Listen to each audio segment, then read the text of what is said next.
This is Bill Watkins, and you're watching the Break It Down show. Yeah, we got Bill and Pete and Tom all together about to hang out and talk, I don't know, leadership and all this kind of things. But I guess I'll let Tom. Hey, Tom, why do we have Bill on the show today? Good question. Bill's on the show. No, I'm just kidding. Hey, so Bill Watkins is a 74 grad at West Point. I have the year right, Bill, right? Correct? 77. But I'll take 74. I probably look that old. And anyway, so he's got this group, the Lions Pride, and a lot of us as grads really rely on his wisdom. He's had a lot of success in business, got into medical sales for a while, created a company, sold that company, been a successful CEO, and really has turned his passion into helping people, helping CEOs 10x their returns, and really working a lot with us, particularly grads, but really works with anybody. And really, if you're just looking to take it to the next level, this is the guy who makes it all happen, and kind of really helps you bring in more perspective on things in life, not just your professional, but your personal, and making sure you're tying it in, putting your right priorities in the right spots. Hey, Mom, you did a good job, right? That's what Tom says. So I hope she's listening. Hey, listen, Tom, I just want to say, our sweet spot is our heart is for military vets. So, and our sweet spot are academy grads. We do invite anyone who feels like Formula One kind of acceleration in their life and business at the same time is the right thing for them. But I do say, to development, personal life, business, we are to that what Formula One is to driving. It is not right for everybody, and you got to be ready to drink the jet fuel. But for the right people at the right time, we're the right place. And I'm honored to be here. We've hung out before, virtually, LinkedIn and on some of our workshops, and I'm thrilled for this privilege. What are the things, and you just covered it, we were talking a little bit off mic about, the 4-hour sleep cycle, and how it doesn't really work for people. Everybody wants to be that person. They want to be the 4-hour person. They want to be the jet fuel drinker. But we're not, so we I don't know. I don't want to say, turn them into idols, but we have these passions for these things that are exceptionally hard to do. We have some kind of greatness in us, but you don't get to pick your greatness. How do you sort that out when you're young and your ego filled and those things look really shiny, but aren't who you are? Well, I don't think I'm qualified to speak to that, because when I was young, and I am not young now, perhaps young at heart, but much wiser than I was back then, I was not that guy. So don't ask me to dig back to my past and show you what a rock star I was. I wanted to be on the... Do you bleep me out if I say... I use bad words a lot, so do you bleep me, or should I... No, I think you should either bleep yourself or just say them. I say shit, damn, fucking cock all the time. So okay. Rock it. So, I wanted to be on the fucking magazine. I wanted to be the rock star. And what I believed was all the Kool-Aid everybody hands out to sell magazines and blog posts and podcasts and all that shit is that show up here and I'll give you this magical 10-point step, and you'll sleep 3 hours a night, and you'll be rich, and you'll be the best father and mother, and you'll have a ton of friends, and blah, blah, blah, blah, blah. Pull the curtain back on these fucking people. Let them be real. Like, show me your bank account. Show me how much you earned last year. Show me your health profile, and I'll show you whether you're the rock star that you profess to be. And most of them, in my non-humble opinion, are bullshit. But it sells a lot of stuff, and it makes us feel good. I was not that person. In my past is my past, and Dan Sullivan's bringing the productive part forward, which I have done. But I had a huge unproductive past where I thought I had to work 110 hours a week. I could be the absentee dad, the husband. I could do this. I could do that as long as I was doing this. And it was all bullshit. Here, you asked me a question, and I'm ad-libbing about myself. Let's get back to your question. I think what's really important, and it's part of my 10X activator system, is that, which I do give away for free, by the way, so don't think I'm trying to sell anything on your show. I think part of it, the first step, is self-awareness. Who are we? Where have we been? And where the heck are we going in our life, our little teeny life that we have here? Most people do not have, and I mean some of the biggest badasses on the planet are in our programs, or I've met them or whatever. They do not have self-awareness. And so what I want everybody, the listening audience, the viewing audience, whatever it is I think self-assessment, scientifically validated ones, not woo-woo sort of, are you a monkey or a giraffe and all this bullshit assessments, some real stuff that you get out of reading The Big Leap and a few other books by Gay Hendricks, drive you into a place where, and the book Designing Your Life by Bill Burnett is a pivotal textbook to this process. Get us to this place where we're really comfortable with who we are. You just said it, Pete. You said, I think it was before we went on the air, you said, we all want to pretend like we have it all, but we really don't. And that's okay, because we do have something we're genius at. For sure. Everyone that's listening here or watching has a genius level contribution to make professionally, personally, et cetera, and so on. Do we know what it is? I doubt it. I never met anybody that really did. And so I think that's the first key step to getting over this pretending sort of lifestyle where it's okay to sacrifice my health now and not sleep and be cognitively dysfunctional, pretending to be functional. It's not okay. I'll say one more thing. I may sound really critical, but I'm being critical of myself, because I did believe in all these superheroes that were out there, and I did think I was Superman. Shit, I was a West Point graduate. I was an Army engineer. I walked on water, at least in my own mind. And a lot of the people out there that we hold up as celebrity leaders, I agree with Jim Collins, are not level 5 leaders, the ones that make true impact. And so I'll say one more thing. They're not bad humans. Matter of fact, they're great. We need them leading the charge. The question is whether that's you and whether that's where your true impactful path is. I like that. I really like that a lot. It's a great perspective, and it goes back to that whole thing of self-awareness. And so talk about how you got there in your journey. You kind of hinted all where you were. Can you go into like where you kind of got this aha, recognizing that self-awareness is key, discover your self-awareness, and also your desire to want to share that with folks and help them get to that so they can become their best selves? Well, there was there was one pivotal moment in my life, that arrested me on August 14th of 1988, and it was a very, very, very dark night of the soul. But it wasn't like there was this pivotal moment on August 15th. It then took, let's think, probably another 10 years of evolution for me to mature. I think, life is a maturing process. Mm-hmm. We're never not where we should be. We're probably right on path. The question is, how painful is that path? How productive is that path? And for me, yes, it was productive. If you read my bios, holy shit, this guy's amazing. Oh yeah, but you didn't read about LinkedIn doesn't allow you to put not success stories there. LinkedIn doesn't have a listing for failures. It has accomplishments, but it doesn't have failure listing. And it doesn't make for good reading anyway. But the truth is that anybody in my membership programs or anybody listening to this audience, they're going to know that, sure, I found success, but I damn well found it the hard, slow way. I don't have any regrets over that, because all these scars that you can't see brought me to this wonderful place where I am today. Could I have gotten there another way? Probably, but I wasn't looking for it, and it didn't hit me over the head. So, on the morning of August 14th, when I stepped out into what would end up to be a new trajectory for me, I hadn't changed very much at all, other than I had a little flicker in here that I wasn't going down the right path. So what was I doing back then? I was running a company for some German shareholders. I had just left corporate America. I was newly married, and moved on through running that company until I decided to start my own business in the 1994-95 timeframe.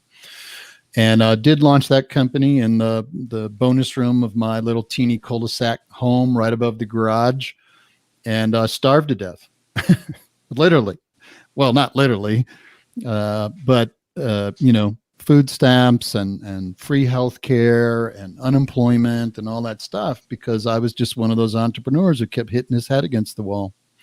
Fortunately, in 97, the good Lord, gave me a miraculous customer, and kind of like the rest is history. And when I say the rest is history, it is not the golden boy who touched everything and it turned into, precious metal. This was a hard slog for Bill to become, I don't know if I'm a world-class CEO. I was always fighting to qualify for that job. But I got pretty damn good. And so, we went to sale of the companies in December 4th of 2012. Left behind a great team, a wonderful group of employees, and a really wonderful business that I believe is still running. I'm not 100% sure. Then that led me to tons of money, more wealth than my immigrant parents or my immigrant grandparents and my parents could ever have imagined, and beyond my imagination. And so my estate was done. My kids and grandkids and great grandkids were well taken care of. And so now what? I'm 57 or 58.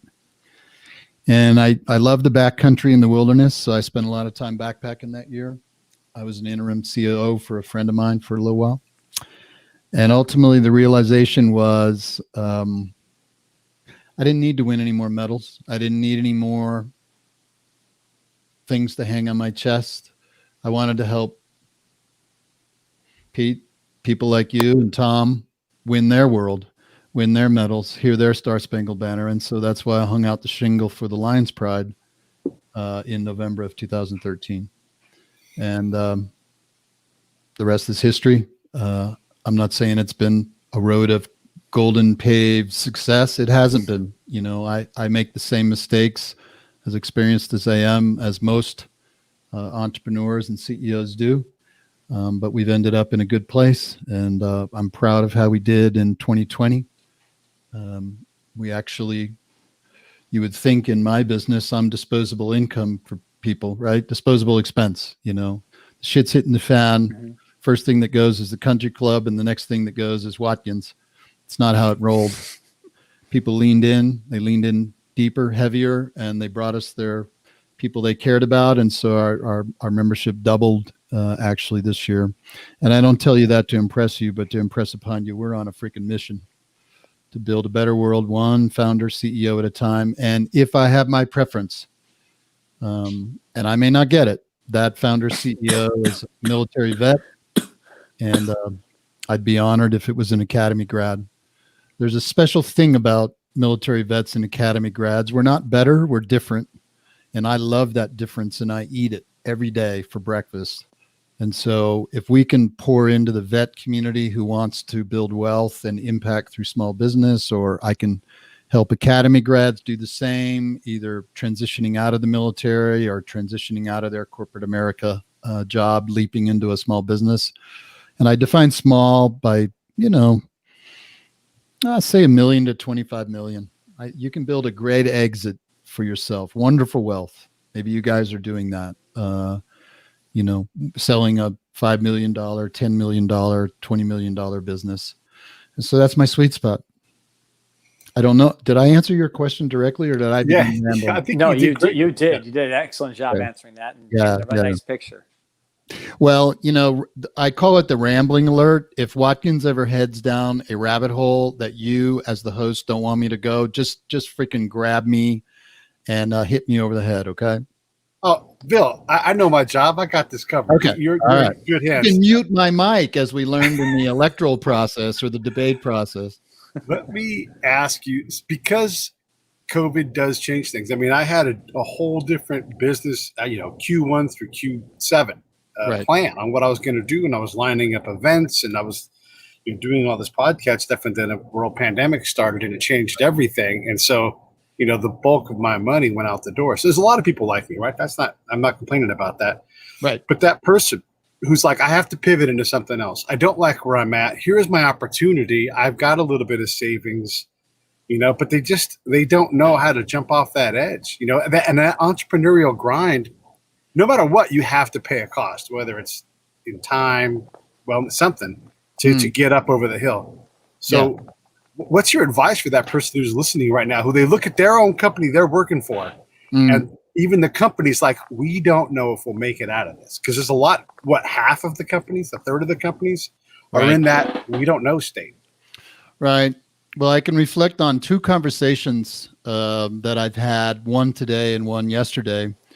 One is with a CEO who is, it's not his company. He's working for the board and for the investors. And what we were talking about is this is a fucking grind, man. Dude, you have been on the battlefield. Are you not tired? Are you not out of ammunition? Because I have been with this CEO over the last 12 months, 18 months. And when COVID hit, the shit hit the fan for his industry and his company. And he was just telling me, he said, Bill, I am exhausted. And so I get that. I get people who wake up exhausted, and they look out into their day, and their day does not look like it should look. Now, I'm not saying we're going to live in butterflies and rainbows. I mean, people like us, we want hardship. I mean, that's why the world trains us, because we do the hard shit that a lot of other people are not capable of, or they don't have the mindset for. So that's okay. I'm not saying you wake up and you have breakfast in bed and a little massage and all that. What I'm saying is that you're thrilled about the problems and the challenges that you're facing every day. Now, this CEO is not doing that. All right. So he's thinking, now's the time to trigger that opportunity that I had developed that I thought wasn't the right time. I talked to somebody yesterday who is going to make the leap in corporate America, got the biggest team, biggest division in the entire company, a fantastic company, and he is slaying it. All right. It's not the grind that this other CEO, it's like he is the golden boy, but he's not waking up doing the type of thing for the type of people that energizes him.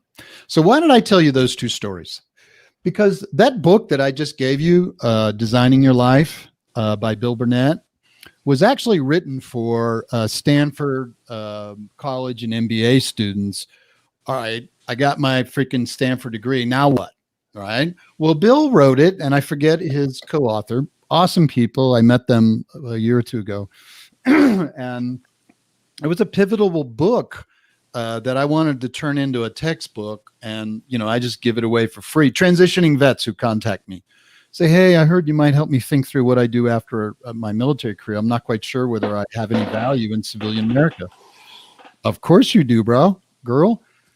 Read this book, and it walks you through a system that I would encourage all of your listeners and viewers who may feel uncomfortable where they are right now to analyze this, to use this analysis of, am I running from something or am I running towards something? What we want to do is make decisions about running towards as opposed to running away. The running towards becomes the magnet of where probably you need to be. Now, let me tell you another process to use. If you begin to get the entrepreneurial juice, come and show up for one of my free workshops, and I'd be happy to share the link, the URL. I probably didn't think about this ahead of time, but if you go to Lions Pride, I see you got the URL there. Look for our free workshops and show up for my one-page business plan workshop and my one-page personal plan workshop. Give you the whole template, the process, give you a video, give you everything. Because once you begin to dial in what you're passionate about, what you can get paid for, and what you can do uniquely better than others, even if there's other people doing it, how can you solve that problem uniquely for a unique subset? I told you, I solved the problem of launching, growing, and exiting small businesses. And my sweet spot are military vets and academy grads. Are there other programs? Absolutely. Do I recommend them? You bet I do, to people who aren't a right fit for us. Are we better than in any of those other places? Nope. We're just different. So for the military vet and the academy grad, they might go, boy, that's my place. Great. Come on in. So here's what I want to say. I want you entrepreneurs out there to think through, how can I be different? How can I be unique? How can I solve that problem? And then in the second step, it's how do I build that dog whistle that communicates that value? Because it's not about Bill Watkins talking to Tom, who's interested in his development, and Bill talks about his background, and I did this and I did that. And no, I want Tom to feel like he's heard, he's listened to, and his problem could potentially be addressed by something, or accelerated to a solution by something we do. That's what entrepreneurs a lot of times miss. People say, well, what are you passionate about? Oh, I'm passionate about this. Well, go follow your dream. Bullshit. I'm passionate about opera. I can't sing for shit. If I wanted to make a singing career out of that, I would starve to death. That's a stupid idea. So it's a combination. Hedgehog strategy is not mine. It's Jim Collins and Good to Great. It's passion, yes, so that you leap out of bed. You know, I read your guys' bios. Amazing. I would think that you are energized by leaping out of bed, talking to really cool people on your show, and pulling out of them the best for your audience. And you guys are probably world-class on it, which is what can you be unique at, world-class level. And then what do you get paid for? I don't know how you get paid for this, but obviously you do. So great. You're delivering value. People are trading hard-earned gold bullion and a few diamonds for that value somehow. And well, there you go. I think that's the start of the entrepreneurial journey, if that's for you. But you've got people here who are transitioning out of the military or corporate America to another job, right? They're accelerating their career. They're moving from military to civilian life. Same process, just different outcome. That's all. So is it simple? Yep. Is it easy? Nope. Is that why most people don't do it? You're damn straight they don't. And then they call me and they go, Bill, how in the hell did I get here? I say, bro, let's rewind the game film down here. Oh, you decided this. Why did you do that? Oh, I don't know. Felt good. Bad decision. Can you recover? Usually you can.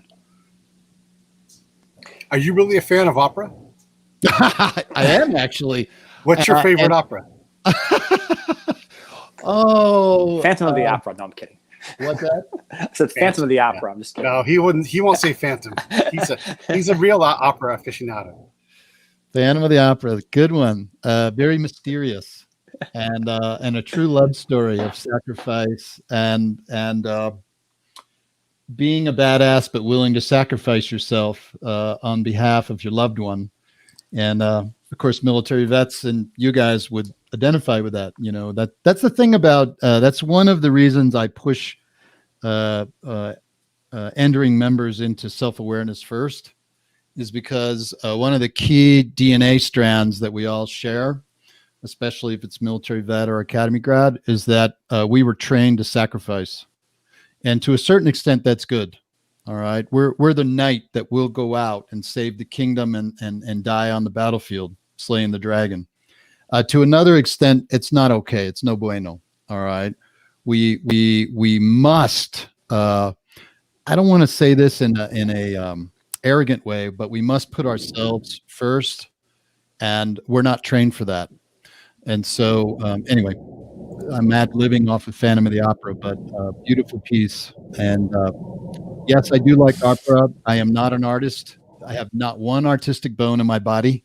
I love ballet because of the athleticism and the artistry. So I can appreciate those, but I can't do those. You also didn't answer the question. What's that? You also didn't answer the question. What is your good favorite opera? I think it's pretty, if it's good for, debates and stuff like that, then I'll get in my talking points and not answer your question. How's that? I have my team's trained me with talking points today. So I just, oh my gosh, we don't do talking points around here. So, all right. So if I said, hey, at the Opera House there local at the bottom of the mountain, they're going to do Tales of Hoffman. Do you want to go? I do not want to go. Okay. And I don't even know why. It's because I haven't heard of it. You haven't heard of Tales of Hoffman? No. Oh man. All right. Now we got one. Now we're working. All right. All right. So You and I are going to have to find that and go do it. All right. So how about the Marriage of Figaro? Do you know that one? I do know that one. That one's funny. Very artistic, very funny, complicated music. So yes, obviously I'm talking to another fan. I love opera. Yeah. And yesterday's guest was a guy named Robert Greenberg, who he's like Neil deGrasse Tyson, but for literate music, for classical music and opera, that kind of thing. And he's a wonder to have around. So yes. So you're the Renaissance man, combat veteran, media producer. Good for you. Yeah, I mean, I like a lot of different things, and I try to. I've had to, as I've gotten older, limit my hobbies, because you just can't do everything. No. But what I do passionately, and if I'm not moved to do it, then I put it on the shelf when I do the thing that moves me. Or you put it on the shelf and pull it down 10 years from now when you're bored with everything you're doing now, and then you can do it then. Yeah. Good. So Bill, I had a question about, so you're on this journey and you covered CEOs and you covered just people who are like sort of transitioning to like another stage in life, maybe just another job or another opportunity from like military to the civilian sector. So sure.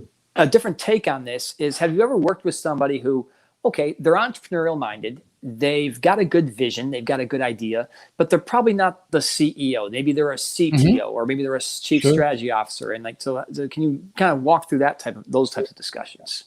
Yeah. We actually have a program for number twos and number threes here because we recognize, I think it was Gino Wickman and Mark Winters who put together the crystallizer assessment. I think in the beginning it was called Rocket Fuel. That's the title of the book. And I think it was the Rocket Fuel assessment. I think Mark changed it recently, but it divides leaders at the leaders and people. I'm not just saying leaders into visionaries and integrators. If you imagine the Macy's Day Parade, there's these beautiful balloons floating down, I guess it's Broadway or whatever street it is. And if they weren't tethered, they would be floating up into space and gone. The people walking on the streets tethering the ropes are called integrators in Mark's vernacular, his lexicon. And the little balloon that's flying up so beautifully in the sky are called visionaries. I happen to be a visionary, and I'm surrounded by a beautiful team, a powerful team of integrators. A CEO is normally a visionary. If you analyze, a cross section of CEOs, key leaders. Maybe it's the general, maybe it's the battalion commander, whatever. But what they need are their XOs, their S3s, their S4s, or their G4s or whatever, which are their integrators. And so on my team, I have 100 ideas every hour, which my team has trained me to dump into Asana, and then they slightly ignore most of it until we find those nuggets that they can execute on and that makes strategic sense. So what do we do with a COO, a CTO, a CMO, a CFO? Is we develop their integrator skills and we develop their visionary acumen. So a CEO, the balloon, cannot exist without the tether, without the walkers. And the walkers holding a rope without a balloon looks silly. And so they coexist with each other. And what Mark and Mark's research and what Mark's principles and all his curriculum revolve around is this beautiful dance that visionaries and integrators at the highest levels of performance and success find with each other. And so usually most of our members that come inbound are wonderful visionaries, probably to the tune of 70 to 80%, and they are trying to be an integrator. And one of the first hires we make is we humbly suggest that they hire a virtual assistant who's an integrator for their calendar, for their inbox, for their travel, for a lot of other bullshit that they do that distracts them from visioning, leading, And then we will hire their number 2. Could be a chief of staff, a director of ops, a COO, depending on the size of the company. And so the careers are aligned, but the careers are concurrent or alongside each other. A visionary needs different things than an integrator needs, and vice versa. So the curriculum is very similar because the visionary needs to understand the tools in the integrator's tool belt, and the integrator needs to capture the vision. Like most founders of startups that successfully get past, that first critical 1 and 3 year and 5 year phase, they did it because they figured it out. They found a problem that they could solve, what I was talking about 20 minutes earlier. And they found that perfect customer. They blew the dog whistle and people came in, they got revenue, they got profit, and boom, they're going. But at some point, that organization outgrows their ability to hold it all together. And that's where we need to do the hire. But we can't lose the visionary. We need to capture all that horsepower the visionary brings to the team, all that leadership, all that, where are we going to be in 25 years? What's our big, hairy, audacious goal, courtesy of Jerry Porras and Jim Collins. And then the integrator, then the CEO or the visionary is damn grateful and damn effective at using their integrator or their integrator team to get shit done. And sort of follow up on that piece a little bit, like, and great answer, by the way, but I was talking more of like the idea of, okay, you get a founder, right, and you run across these types, like, okay, the person's got a brilliant idea. They know where they want to go. They know all that stuff. But when it comes time to like building a team around that, they might be like, but like in terms of, they're not maybe the best person to be the CEO of this new thing, but it is their idea and that type of thing. So I was just like, in those situations, and how do you work with folks to sort of realize that, hey, you know what? Yeah, sure, it's your idea. You came with a great concept that's as cool, but you're more of a CTO, or you're maybe a chief strategy officer, or you're maybe you're this. Okay, I think I get the question now. I'm sorry I missed it. Well, again, I think that comes from a combination of that founder. So that founder is operating as the CEO just because that's the way it is when you found a company. You're a company of 1, and then you're a company of 4, and then you're a company of 5. And I'm not talking about, Silicon Valley, VC, unicorn, raise $1 billion. I mean, I'm talking about the hardcore. I've got $100,000 to dedicate to this, and I'm going to launch a business. Honey, is that okay? And so I'm talking about that grinding entrepreneurial start, not the, create a pitch deck, go out and raise $50 million and start that way. So we don't have budget to hire a CEO. That founder is going to be the CEO and going to be the CEO. As the company grows, then we're going to begin to discover, like, through self-awareness and then through team awareness, you know what? You started this football team and you played quarterback and center and you coached the team from the bench and you did all this sort of stuff. But what we know now is that you're a great offensive coordinator. We'll still give you credit for, starting the company, but we need to hire a general manager. We need to hire a quarterback, and you can't play all those positions from now on. Right. Now, so we do a couple of things. First of all, we get self-awareness.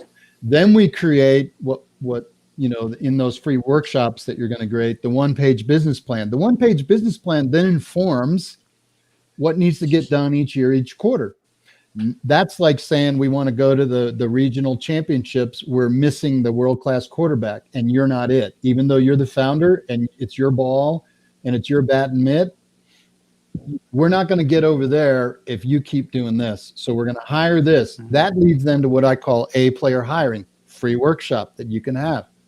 Brad Smart pioneered that concept in his book, Top Grading, which fortunately I began mastering in 2006 after meeting him at a conference.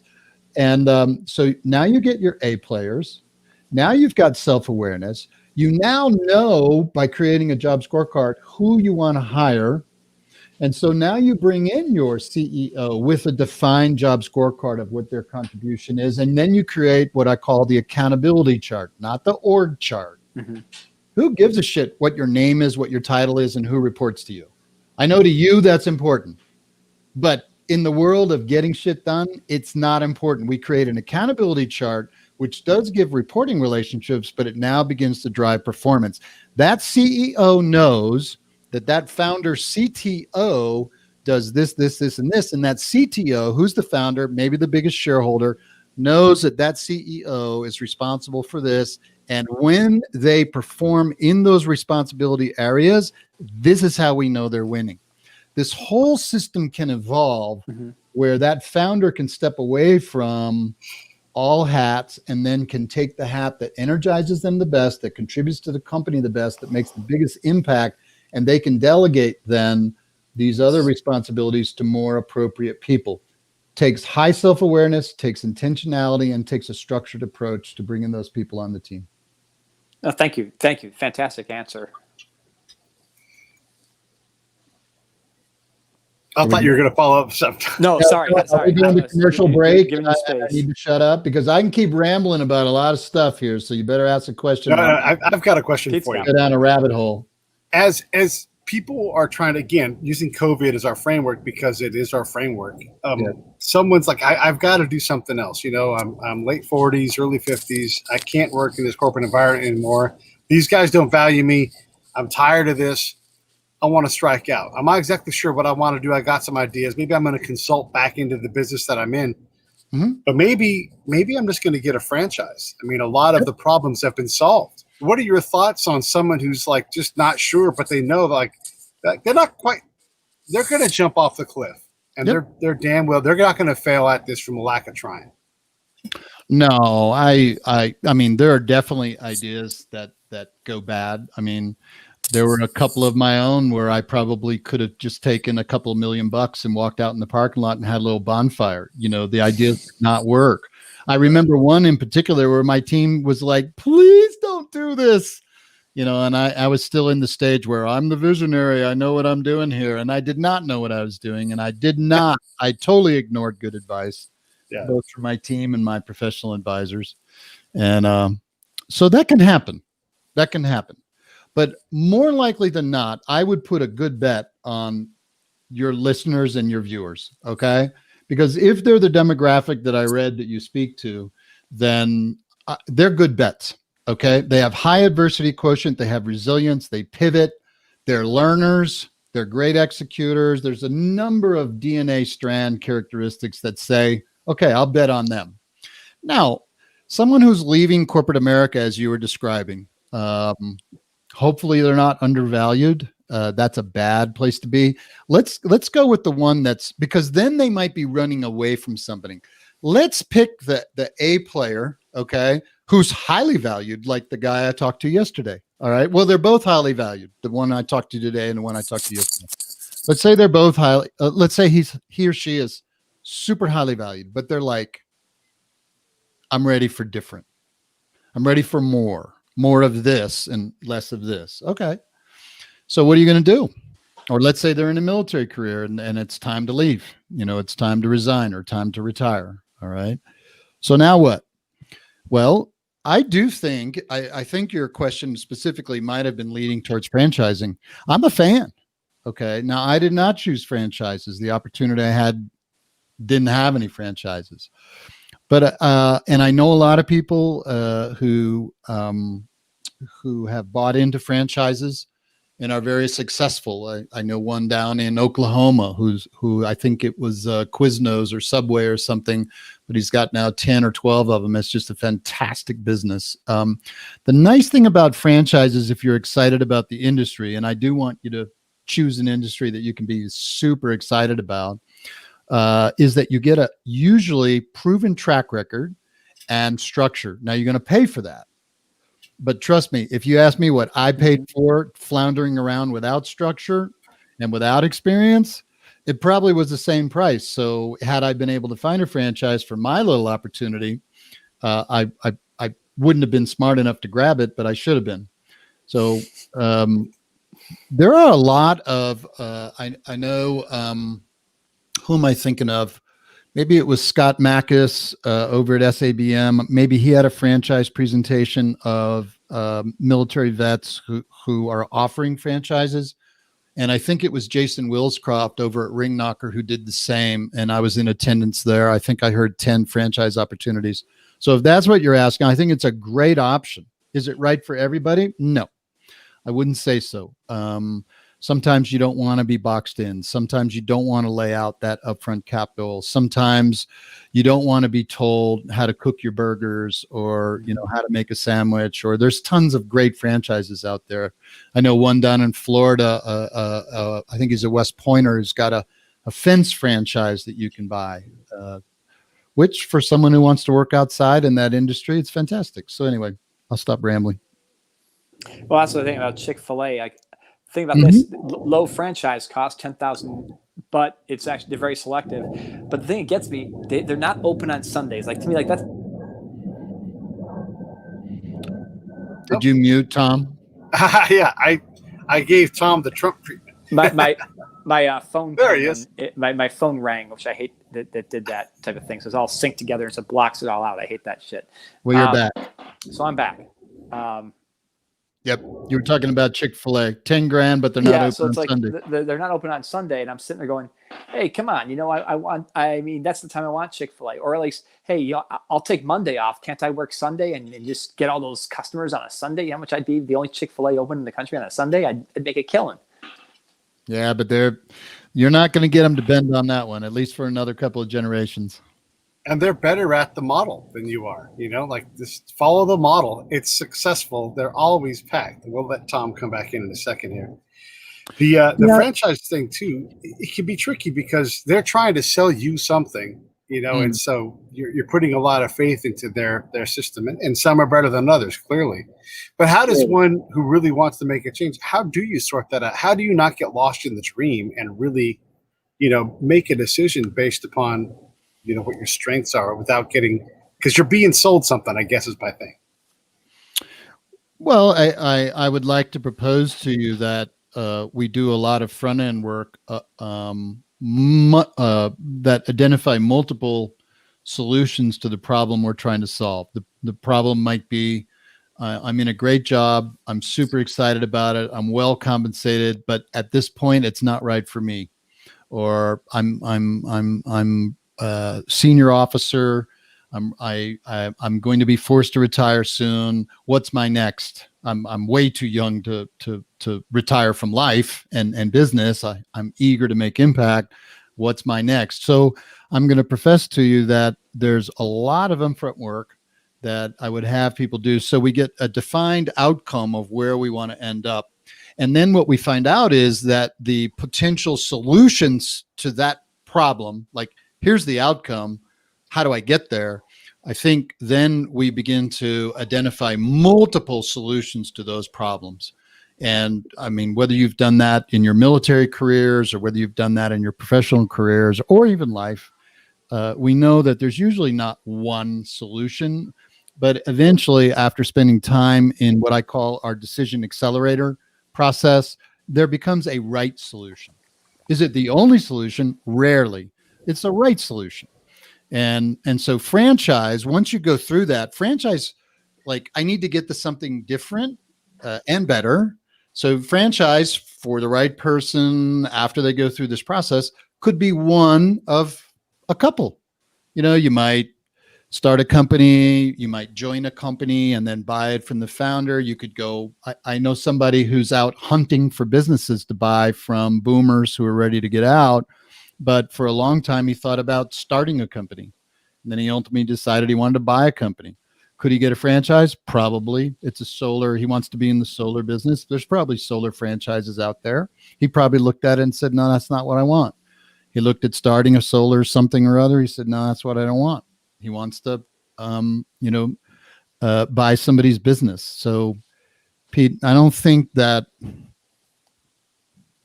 there is one right solution, but there's not one only solution usually. Let me push on this theme a little bit too, because I imagine your answer will be similar. But that person who's they're set upon the horns of the dilemma, right? You don't want them running away, but they know at this age now what they absolutely do not want to do. I do not like the way I make my money right now. And I make six figures, right? Right. But I have a kid. I got college. I got a house payment. And so if I risk, I'm extremely uncomfortable where I'm at, but that over there is so dangerous, I'm uncomfortable even thinking about it. Totally. Well, I'm going to be preaching to the choir here because you guys have been in some very, very dangerous situations. General Colditz was talking to us in our cohort about a month. He's been on twice now. He was talking to us about crisis leadership, about, well, what do you do, Colonel? What do you do, Captain, LT, Sergeant? What do you do? The outcome here is dangerous as hell, even life-threatening. So, and he was walking us through these decision tools that he studied. I think it was in Iraq, and then he published his papers and stuff like that. So, whatever I say here, I've not been in dangerous situations like that. Felt like big consequences, but not like that. So maybe I'm the green belt bringing to you what I think is the right thing. Let me rewind and tell you personally. Here I was, a big rock star in everybody's mind, even my own.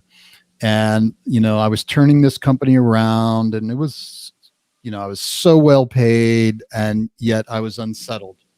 I was this, I had a big ego, and I always thought I could make better decisions than my bosses. And the ultimate guidance I got from my then dear wife was, you're such a pain in the butt. You make the world miserable for all your bosses. Why don't you just go be your own boss? All of us will be a lot happier. And I went, you're damn right. And I proceeded then to jeopardize our family. I spent all our savings. I took out $250,000 in credit card debt that I couldn't pay back. We got food stamps. I mean, it was just miserable. So did the worst case happen? Yeah. Did I wake up on December 2nd of 1996 in a cold sweat because I had completely failed everybody, myself and everybody that I cared about? You're damn straight. So was it life-threatening? No. Was it debilitating? Yes. So for me, the worst case happened. And yes, it can happen. Here's what I will say. You must assess the risk. I love to go in the backcountry. I go out with people who do way riskier things than me. But for example, if I can die in an avalanche, I'm assessing risk. And, I don't intend to die out there needlessly and stupidly. So sure, I'm assessing risk, and sometimes the risk is too high. I'd love to go to that mountain, but not today. Avalanche is too high. Avalanche risk is too high. Or I heard there were grizzly bears in that area. I'm not going there, or whatever. So sure, you got to assess risk, and everybody's risk profile. That's why the Kolbe Alpha, the Kolbe A, Kathy Kolbe developed it, I think, 30 years ago, scientifically validated for how you act in a situation. And the third number there is a quick start, and it delineates your risk profile. I'm like a 10, I think I'm a 9. Okay. I hang out with 2s. We look at things differently. And so as you're facing this entrepreneurial opportunity, you need to, number one, know where you are in the risk profile, because a 2 may not make the right decision at the right time. And so once we know that, we know the possible outcomes. I was talking to a CEO today. I said, bro, you are imagining you're swimming in the lake down the street and that the shark is going to bite you. There are no sharks in that lake. Quit thinking about that. But his risk profile is very low. And so we know what the outcomes are potentially. We've looked at that. We know what our risk profile is. And then what we do is we go get buy-in, especially if you're going to start a company and you're going to spend your life savings and get into credit card debt like I did with my spouse. All right. So we get buy-in from those around us. We get advice from those around us. And then we begin to make a decision. Now, I would love if people can make a beta decision. What would that look like? A side hustle. Don't go all in like I did. My father was so pissed at me that I was jeopardizing the livelihood of his grandchildren in what he thought was a very selfish, did I say grandfather? No, that was my father, in a very selfish way, because I wouldn't beta it. I wouldn't just do it on weekends. I had to go all in. But you can do a side hustle. You can try it out.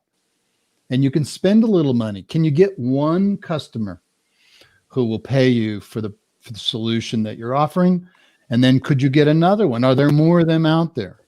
So that's a soft launch. A hard launch is quit my job Monday. I start my business, Bill Watkins Incorporated. I'm not a fan of either if I don't know the person. I just see them as options. Let me ask a follow-up to that, and then I'm going to shut up and let Tom ask some questions again. What keeps entrepreneurs, CEOs, what keeps them awake at night?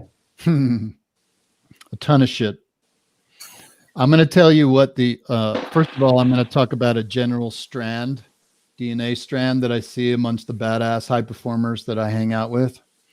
What a common thing that keeps us up at night is that we have this little person with a loud megaphone in the back of our heads saying, dude, you don't see it. You're not good enough. You're too slow. That was a bad decision. Tomorrow morning when you wake up, this is 2:00 in the morning. Tomorrow when you get out of bed, everyone's going to discover what a poser you are. And that will keep a lot of people up at night. All right. It is something to kill and to muzzle that little person in the back of your head. It's all bullshit. Never true. But it is what we hear. And it echoes from about, I don't know when everybody goes to bed, but 10 o'clock until 5. There's this echo of it's all going to come crashing in any moment now. I just don't see it. Now, what are the other things that I absolutely know keep CEOs up at night? And we're talking about small business CEOs. Maybe it's common, but I don't hang out with corporate America CEOs.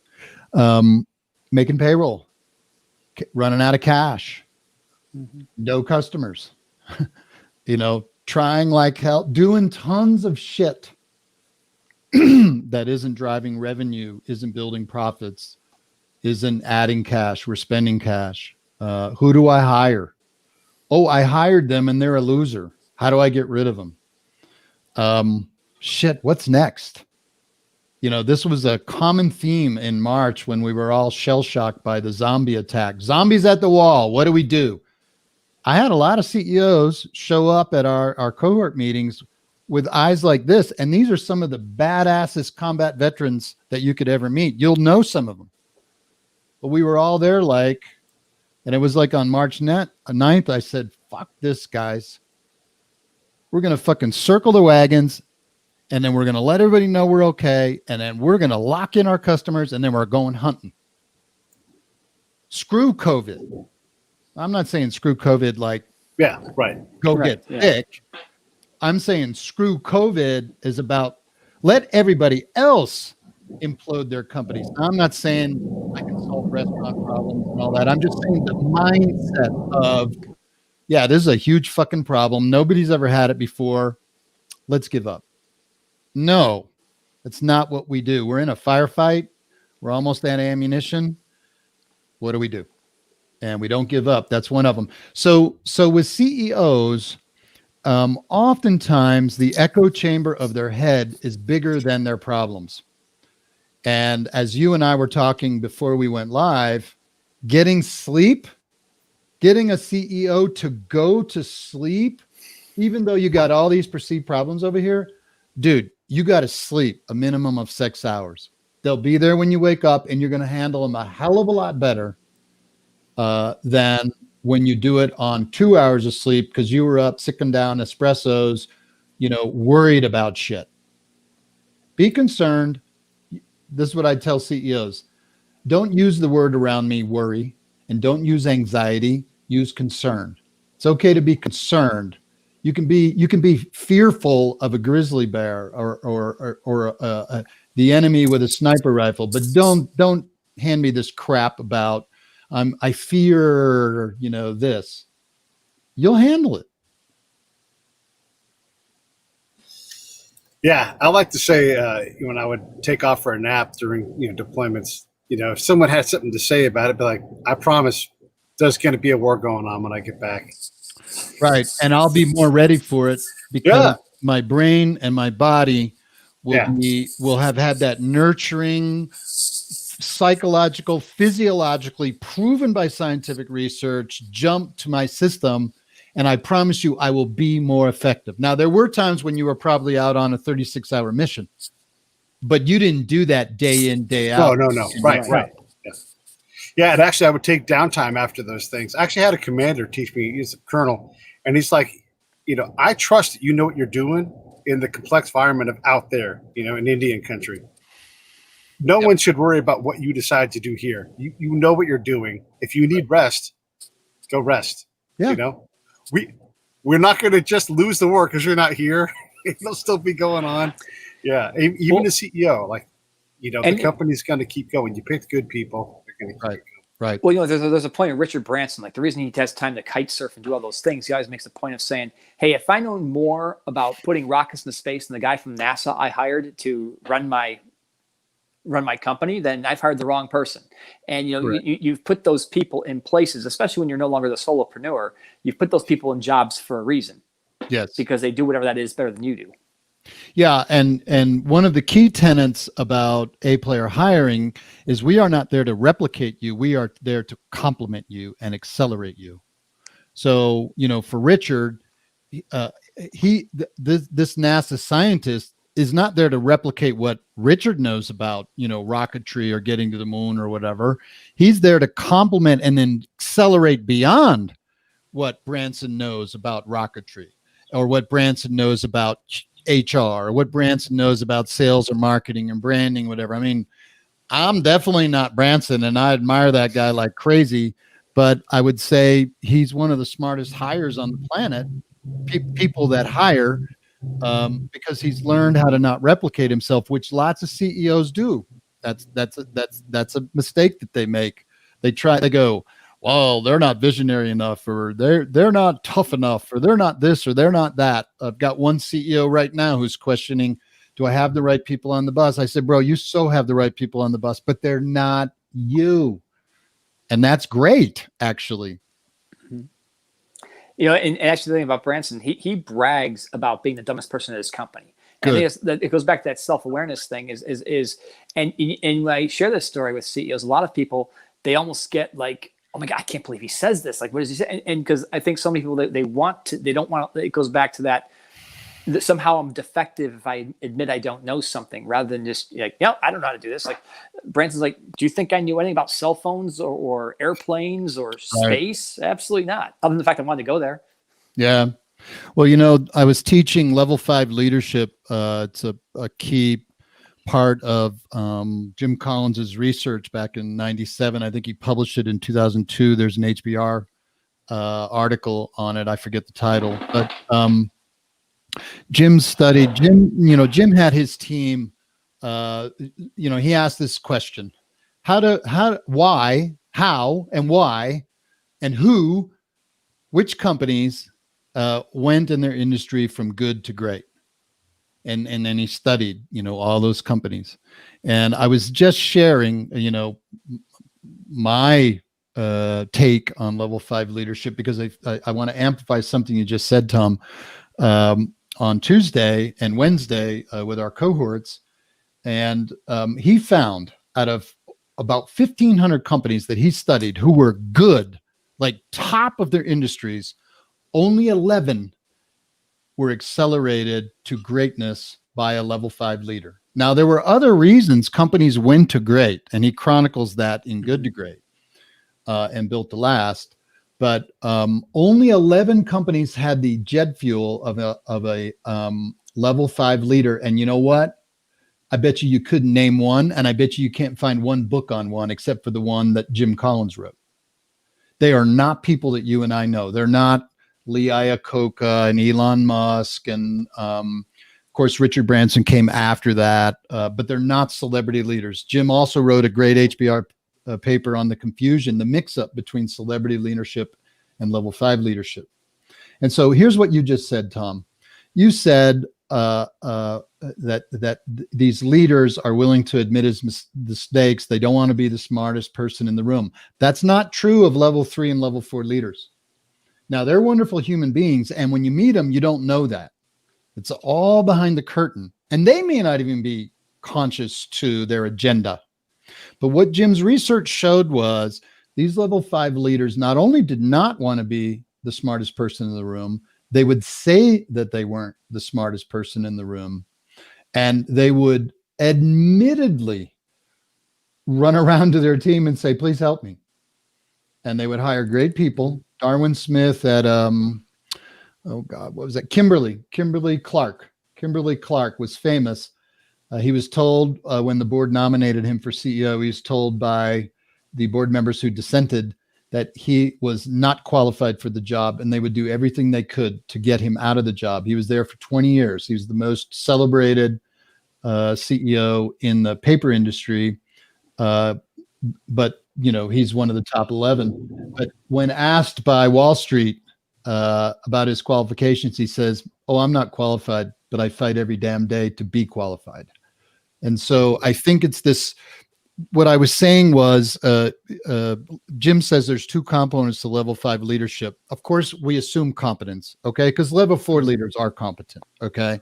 So what is the difference? Level 5 leaders have incredible, off the chart, galactic level resolve and resilience, which some level 4 leaders have, Jim's found. But what all level 4 leaders lack is what you just said: deep, ingrained, and public humility. And when you layer on humility and overlay that over competence and resilience, for example, in COVID, there's a lot of great companies that made it through COVID. Some the CEO didn't make a salary, and some the CEO made millions and millions of dollars despite the furloughs and layoffs of their line employees. And I don't need to tell you who they are, but they're there. Are those level 5, level 4, level 3 leaders? I don't know. You know, I'm not studying them, but definitely a difference. Definitely a difference. And so all your listeners, can you learn humility? To a point. I think it helps that you've been raised that way. But I think Jim pointed out in his last Harvard Business Review paper article that there are ways to learn humility if you don't have it. Do all level 4 leaders make it to level 5? No. Can they? No. Can some of them and they don't? Yep. And so the challenge for our listeners and our viewers is to, and we're trained leaders, right? We're trained leaders. We were trained by some of the best places on the planet for leadership. But now we're in small business, or we're transitioning, or we're looking for a new career job. The question is, do you understand level 5 leadership? And if you do you want it? And if you do want it, can you get it? I think that's the challenge I'm going on 67 years old. I challenge myself every freaking day, whether I'm delivering level 5 leadership to my team, and am I the example to my cohort members of the kind of leadership that not only do I aspire to, but that I wish for them. Yeah, I love it. Impressive. Do you have time for one more question? Go for it, bro. The question is, because I'm putting your show into overtime, and I apologize. No, you're doing fine. These things are great. By the way, I wanted to give an example of leadership. I saw this group of E5s and below. They had rolled their highboy Humvee over in Afghanistan, and with a ratchet strap and some strong will, they got that thing righted because it had fallen over. But there was no tree. There was nothing. And it was so impressive that it got briefed at brigade about how, like, just they were going to be damned if they were going to be damned by that. And they recovered that. It was remarkable. Yeah. What are you chewing on right now that you haven't quite got figured out? I mean, you've given us so many examples of, Jim Collins's work, Cole BA, all that stuff. What are you working on right now where you're like, I'm not sure where it's at, but it's right here. I've got something. Yeah, it's if I go too long, just pull the cane out and pull me off stage, okay? Because this is really important, and I want all your listeners and viewers to understand where I'm headed with this, because I think they may end up here too. All right. So as I told you, I'm 66. This is my 8th year at the Lions Pride. I have a mission of 10,000 founder CEOs to build a better world, and then I'm going to head out to pasture. One thing that I have owned, and I have told my first employee back in early 2014, is I'm not building Bill's guru lifestyle business. This freaking thing is not about me in one way. I happen to be the guide. I happen to be the energy spark, and that's okay. but this is about everybody who's going to get impact and contribute. And that means our members, our employees, our vendors, our 1099s, the whole 9 yards. So I said, what we've got to do is to fight the hell out of making this some sort of thing about Bill, where we put Bill on a magazine and Bill's on a podcast show even. Bill has his TV show and all this sort of stuff. It's not about Bill. It's just about what I've been able to curate, all my failings, all my successes, wrapping it up into a playbook, into a cohort product and a service that really badass high performers can benefit from. So if it's not a Bill lifestyle business, then it becomes automatically what I call a legacy business. This is a business we're building for generations. Now, my kids don't want this business. They got their own. They're set for life. So they don't want anything to do with dad's business. They love dad and they cheer him on, but so it ain't going to the kids. And who do I want it to go to? I want it to go to my employees. How do I do that? I don't know. Are my employees born and bred leaders like you two? But they happen to drink some Kool-Aid that became jet fuel and they're all in. My chief of staff started working for me as a virtual assistant 5 hours a week. She's a mom, West Virginia, just a great woman, a great professional, and boy, have I seen her grow. And I think she's proud of that if you asked her, as is my whole team proud of her. So what I'm amidst right now, all right, is how do we not replicate Bill, but replicate Bill in certain areas, okay? How do we pull people into Bill's zone of genius in their own zones of genius so that Bill someday can step away and nobody even notices? Because the value that's being delivered is from the company, not Bill. And so this is what we're amidst right now. And then the question is, how do we structure this transfer of vision, transfer of execution, transfer of ownership, like wealth, to my employee base? Now, this is a very complicated topic. We're already on profit sharing, but we're not on ownership sharing yet. But I told my CFO, Jen, back in June, I said, Jen, make this so, because we're not waiting any longer. The zombies might get over the wall, and I want my team to enjoy that wealth. And so what keeps me up at night or wakes me up at night is my obligation to all my members, my obligation to this freaking mission that looms large in my mind, maybe small, in the real world. We're not a big company. I intend to be. But, how do we deliver on this mission? How do we, not Bill, how do we deliver on this mission? And then how do I transfer an immense amount of wealth to people that probably never would have had that kind of wealth had they not fallen onto, Bill Watkins and his merry band of thieves and ninjas and badasses. So here's what I want to challenge your viewers, and then I'll give it back to you. Are you building a lifestyle business or a career? If you are, that's fine. There's absolutely nothing wrong with that. And I encourage you, and I'll help you. Call me, write me, whatever you want. I'll do my best to help you. All right. But if you're an entrepreneur and you're not building a lifestyle business, but you're building a legacy business, you know what I want you to do? On the day after you incorporate, I want you to write your exit plan. Where in the hell are you going? What are the GPS coordinates for your wealth, your family? Why are you doing this? Because if you just started yourself a job, that's no bueno. Who the hell wants a job?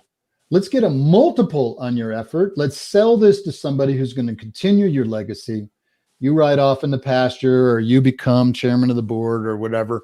But we're building wealth assets here, not jobs, for the entrepreneurs and the business owners out in your audience. And I want to challenge you that this is not an overnight decision. These are weighty paths to investigate. There's no one formula that works for everybody. And the sooner you start working on it, the more powerful your company is going to be, and the more powerful your impact is going to be on your customers and on your employees. Well, that's just fantastic. Tom, anything in closing? Is Tom frozen? No, I can't top that. Well, then that's the time to shut up. I'm here. Well, let me conclude, and then I'll give you back your show because I've hijacked it. You know, I really seriously mean this. I'm here to impact 10,000 founder CEOs, hopefully vets, and if they're vets, academy grads. And I'm going to throw you two in that circle. And help does not mean I do tons of things for free. Some would call it charity, but it's not, because it's impactful. And I'm not saying charity's not impactful, but it's targeted is what I want to say. I'm not putting shoes on kids in South America. I'm not putting water in third world countries. I'm putting entrepreneurs out there and I'm weaponizing them. And so whatever your listeners and viewers feel is value to them is value to me. If you want to join our cohort, make an investment, of course, we'd love to have you consider that, but I'm not here to talk that. I'm here to help. And so I got a whole team waiting for you to show up at our workshops, grab our free resources in our situation room, write me, call me, send up a flare, send a carrier pigeon, whatever it takes for your audience to get value. That's how I'm going to go to my grave, knowing that I fulfilled on the mission. I love it. Well, listen, I appreciate you coming on. You bet, bro. And here comes Tom again. I appreciate you coming on. That's just fantastic. And yeah, definitely, you guys should be reaching out because he ain't kidding. Like, he really wants to help. And when folks want to help, you know, let them. It's part of what does all of us good is to, you know, be of service to others. And, you know, gosh, what else can you say but that? Like, thanks for doing what you do, man. I appreciate you. You bet, bro. All right, you guys. Privileged to now know you much better than I did, and an honor to serve you through this podcast. I wish you an immense amount of success, equal or exceeding your dreams. And you know what I just said. I'm here to help. Whatever that bring you value, whatever that means to you too.